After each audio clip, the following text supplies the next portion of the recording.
I'm Steph Evans of Evotech, who are partnered with MSC Software. Here's another one of our MSC Apex quick bites, this time looking at the incremental surface mesher.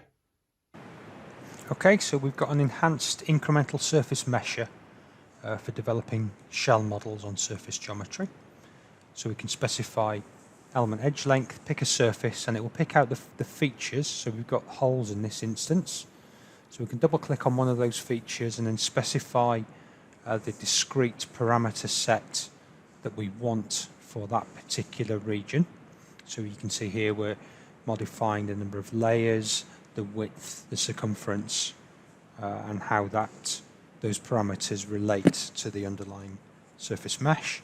Once we're happy with those, we can copy the parameters between discrete entities and then mesh the full surface as desired.